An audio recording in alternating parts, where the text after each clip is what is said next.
ભારતીય જનતા પાર્ટીએ બીજી વાર ઉમેદવારોની લિસ્ટ જાહેર કરી છે। એમાંથી કોણ રિપીટ થયું છે, કોની ટિકિટ કપાઈ છે અને આ બીજા ઉમેદવારોમાં ગુજરાતમાંથી જે છે કેટલા લોકોને ટિકિટ મળી છે, આવો વિસ્તારથી વાત કરીએ।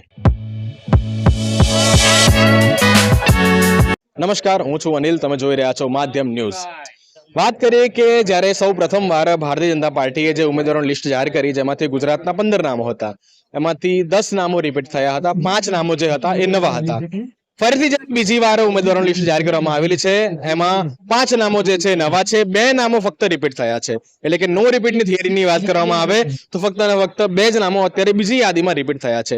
એ બીજી યાદીની વાત કરીએ તો વડોદરાથી રંજનબેન ભટ્ટ અને અમદાવાદથી હસમુખ પટેલ આ બંને અત્યારે રિપીટ થયા છે। તો નવા કોણ આવ્યા છે? તો ભાવનગરની વાત કરવામાં આવે તો ત્યાં ભાવનગરમાં ભારતીબેન શિયાળ હતા, તો એમની જગ્યાએ હવે નીમુબેન બામણિયા જે છે એ ચૂંટણી લડવાના છે। વલસાડથી કેસી પટેલની જગ્યાએ ધવલ પટેલ જે છે ઇલેક્શન લડશે। સુરતથી દર્શનાબેન જરદોશી જગ્યાએ મુકેશ દલાલ જે છે ઇલેક્શન લડવાના છે। સાબરકાંઠાની વાત કરવામાં આવે તો દીપસિંહ રાઠોડની જગ્યાએ ભીખાજી ઠાકોર જે છે એ ઇલેક્શન લડશે। જ્યારે છોટાઉદેપુરની વાત કરવામાં આવે તો ગીતાબેન રાઠવાની જગ્યાએ જશુભાઈ રાઠવા જે છે ઇલેક્શન લડશે।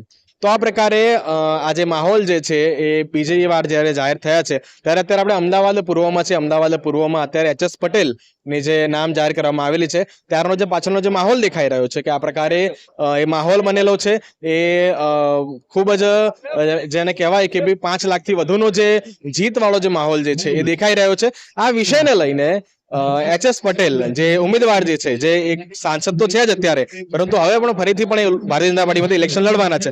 એમને શું કહ્યું, આવો સાંભળીએ। પ્રદેશ નેતૃત્વ પાટીલ સાહેબ, સીએમ સાહેબ, રત્નાકરજી અને મારા શહેર નેતૃત્વએ મારા પર જે વિશ્વાસ મૂક્યો છે, બદલ પાર્ટીનો ખૂબ ખૂબ હૃદયપૂર્વક આભાર માનું છું। સાહેબ, ગઈ વખતે આપણે 4 લાખની લીડ હતી, આ વખતે શું ટાર્ગેટ છે? પાટીલ સાહેબ એમને 5 લાખનો લક્ષ્યાંક આપ્યો છે, પણ અમારો કાર્યકર્તાઓનો લક્ષ્યાંક એનાથી ઉપર 6 કે 7 લાખની લીડ લેવાના ઉત્સાહ સાથે પાર્ટી કામે લાગવાની છે। તો આ પ્રકારે 7 ઉમેદવારોની જે છે જાહેરાત અત્યારે કરી છે, એની પહેલા 15 કરી છે, એટલે 22 જે નામો છે નક્કી થયા છે। હજુ બીજા 4 નામો છે નક્કી કરવાના બાકી છે।